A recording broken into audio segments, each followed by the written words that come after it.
live from WTVO Rockford and your home team. Eyewitness News at 6 starts now. Illinois has not waited to begin to take the initiative on these electric vehicle policies. Coming up, Illinois and federal leaders meet to discuss the state's electric vehicle initiative. High schools battle it out in the area's first tech challenge. Coming up, how students use their STEM skills to head to a state competition. It's all just for the good of the community. Love is in the air and on a design. We take a look at what a local print shop's free print day tradition is starting to look like this year. Good evening, I'm Alexis Carpello. Now we'll get to those stories shortly, but the start of the weekend has been a busy one for State Line first responders. First, 2 people are dead after their car was hit by a driver under the influence. It happened on Peace Road, south of Freed Road in DeKalb County, around midnight. The DeKalb County Sheriff's Office says 30-year-old China Daughtry crossed the center line, crashing into 50-year-old Christopher Henning and 46-year-old Amanda Henning's vehicle. Christopher died at the scene. Amanda was taken to the hospital where she later died. Daughtry was airlifted to OSF St. Anthony in Rockford in serious but stable condition. She's been charged with improper lane usage and driving under the influence. A man is dead after a vehicle crosses the center line and crashes into his vehicle. The Rock County Sheriff's Office says around 7:40 last night they were sent to Janesville Township for a 2-vehicle crash. Following the investigation, officials tell us a 30-year-old male crossed over the center line and struck another vehicle. The driver of that vehicle was a 70-year-old man. He was rushed to the hospital with injuries and later died. Police say the driver's identity isn't being released yet. An accident sends a truck crashing through a fence in Boone County. Boone County Fire Protection District 2 shared these photos of a crash that happened on Garden Prairie and Marengo Road. Officials tell us 2 patients were taken to the hospital by Lifeline ambulances. No word on what led up to the crash. United States Transportation Secretary Pete Buttigieg joins Illinois leaders to discuss the electric vehicle charging network in the state. Buttigieg, Governor J.B. Pritzker, and U.S. Senators Dick Durbin and Tammy Duckworth met in central Illinois today. They went on a tour of the Heartland Community College's electric vehicle facility. Also watched a demonstration for the college students on the vehicle's engines. The visit was in part to highlight the initiative Illinois has taken to position the state to succeed in the electric vehicle economy. We are making it easier for people to acquire an electric vehicle and to find a charging station across the state. And that's something that we intend to continue to do over the next decade. We believe that there is a strong policy role to make sure that the EV revolution happens quickly enough to beat climate change, that it happens on equitable terms and benefits every American, and that it is a made in America electric vehicle revolution. Pritzker says his goal is to have 1 million electric vehicles on the road in Illinois by 2030. Rockford Christian High School hosted the regional robotics competition. Today's winners will head to state. Nicole Delgado was there at the competition to talk to some teams. Nicole, how are the competitors feeling? That's right, Alexis. Competitors tell me that they are excited and that they have been continuously working throughout the season to improve their robots. We're feeling good. It's been a long season. We made a lot of changes to our robot throughout. We actually, we have now 4-wheel drive. We started with 2-wheel drive, and our intake mechanism to pick up the blocks has changed a lot too. Sarah Koshi is a sophomore at Rockford Christian High School. She says her team's first competition went well today. It applies a lot of problem solving skills and application of what you learn in class, and then to apply it to something that's going to be crucial when you move on. Robotics coach for the Rockford Christian High School, Keith Jeske, says he's excited to see all of these hard-working kids and their robots. So each team has competed in 3 meets leading up to this day, and each meet they have improved their robot, they've improved their programming, they're working harder to meet the goals of the competition. Each team did interviews with the judges to present and explain the engineering process of their robot. They have 3 minutes to collect blocks and stack it onto a 3-tier target. They will also be using a camera to detect a rubber duck. This is a program of preparing future engineers and workers in the STEM field.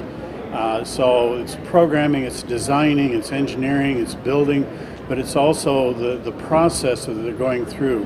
Win or lose, Sarah is happy to be a part of like-minded people. And it's just nice to be here and having fun with fellow teams and fellow robotic lovers.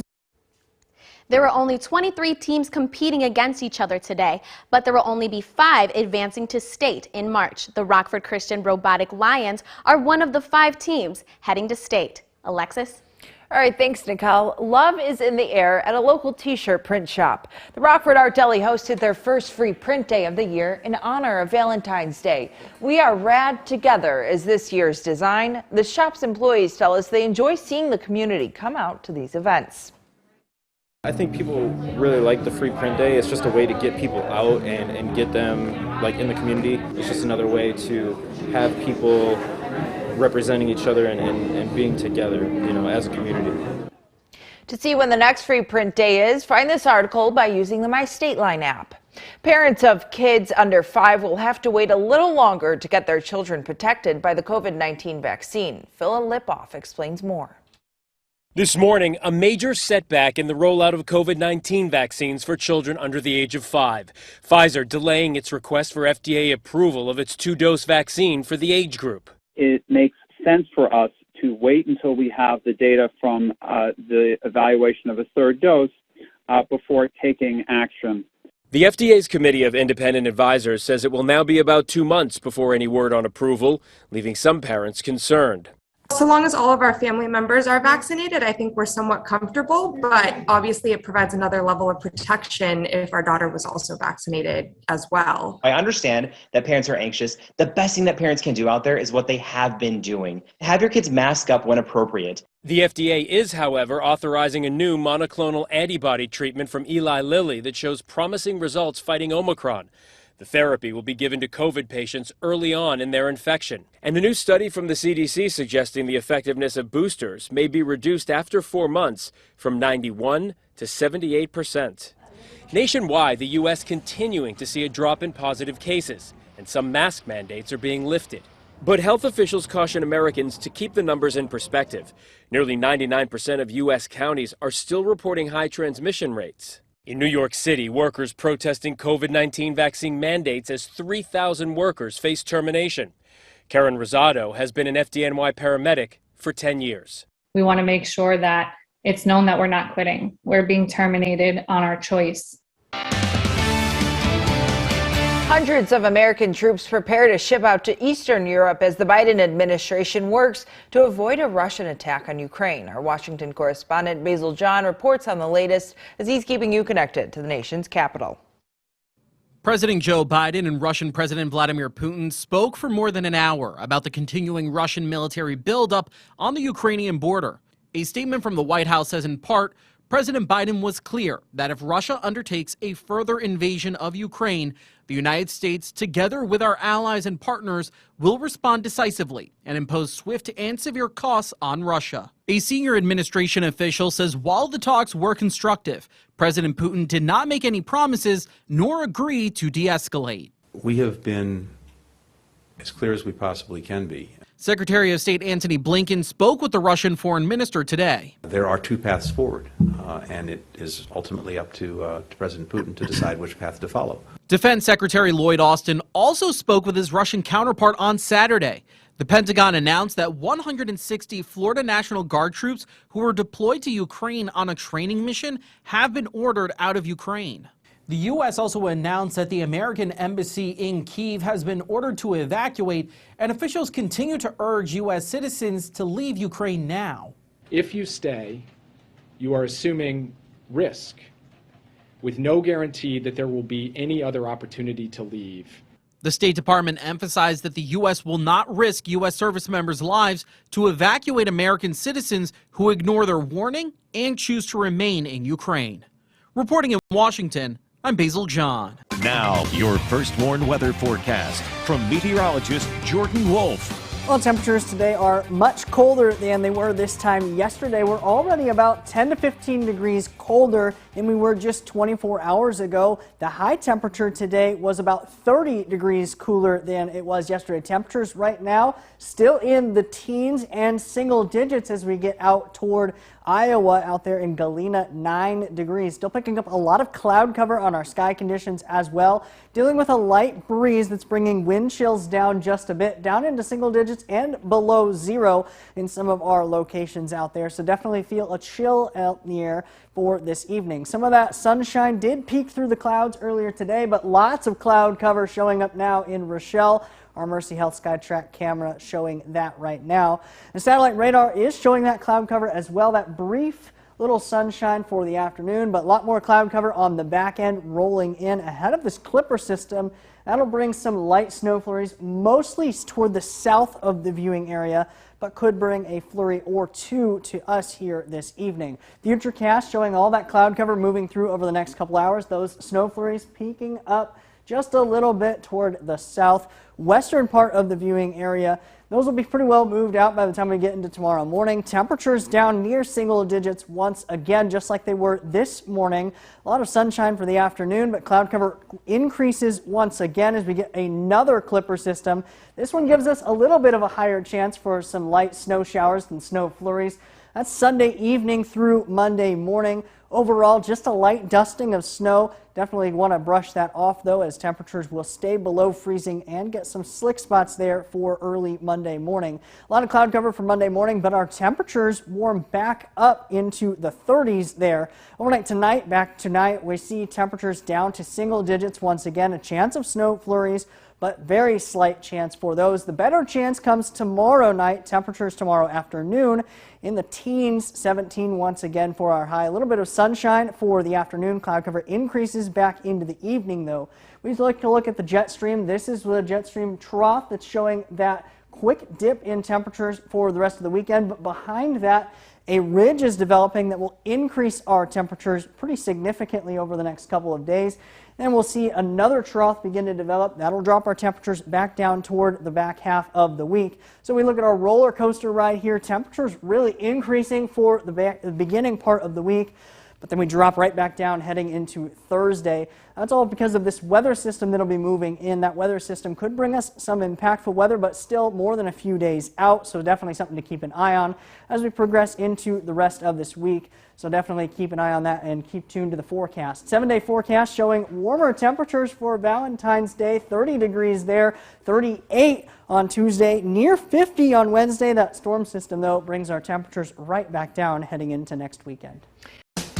Now sports with sports director Scott Leber. The girls bowling teams at Harlem have finished first or second in the state each of the last 4 years that a state tournament's been held. State's coming up again next weekend at the Cherry Bowl, and the Huskies and other local teams tried to clinch their trips there today. They were competing in the Belvedere Sectional, Don Carter Lanes here in Rockford. We're going to begin with Freeport and Neela Vandenberg. And watch her go after these pins. Can she get that last pin to drop? Yes, she does. All right. Next up for Freeport is Cameron Plowman. Absolutely no doubt about that roll. Great job, Cam. She averaged 206 today. Let's move to the lane 37 in Hononegah. This is Cassidy Davenport getting the strike. And next, Madison Davenport. And the Davenports go back-to-back. Madison was the individual champion today with a 221 average.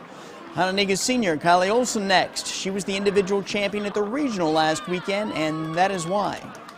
Let's move down a few more lanes now to Harlem. This is Miranda Kynes, and she will make this spare look like a piece of cake. Leadoff bowler Paige Carpenter now, and she'll drop all 10. Paige was the fourth best individual today. Senior Carly Richards going to come up with a strike of her own. She made the top 10 individually for Harlem with a 203 average. The sectional team championship does go to the Harlem Huskies with a pin total of 6,013. Freeport takes second place, Hononegah third place, Sycamore finishes in fourth, and East takes fifth.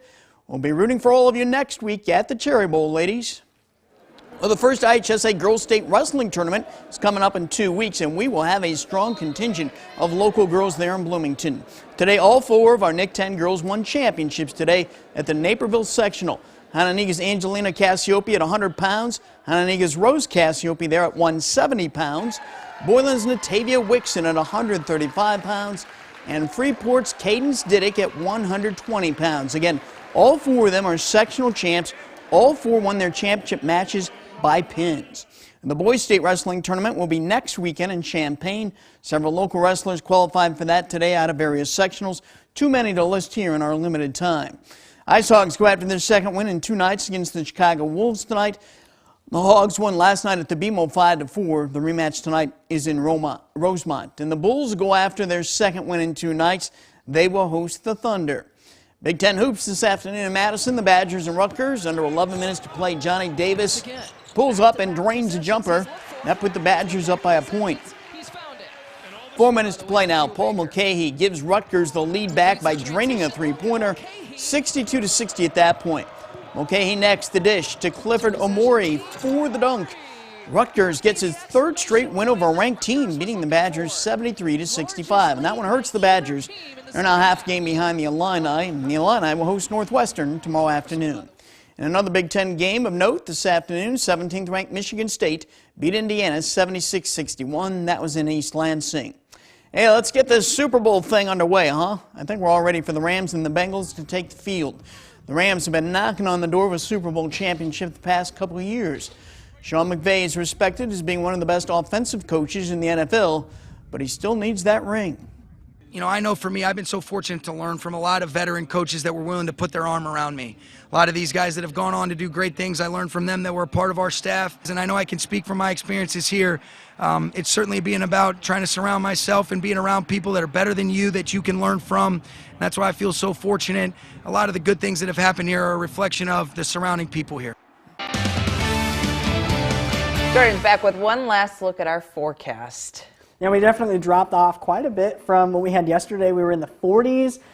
A lot colder today, back down into the teens. We had a little bit of snow showers move through yesterday as well. Another chance for snow showers comes tomorrow night. Right now, nothing showing up on the First One Interactive radar from Rockford Auto Glass. Through the rest of the weekend, remains pretty cold, but we do warm up through the middle of the week, reaching near 50 for Wednesday before we drop back down heading into next weekend. Well, thanks, Jordan, and thanks for making us your home team. Have a great night.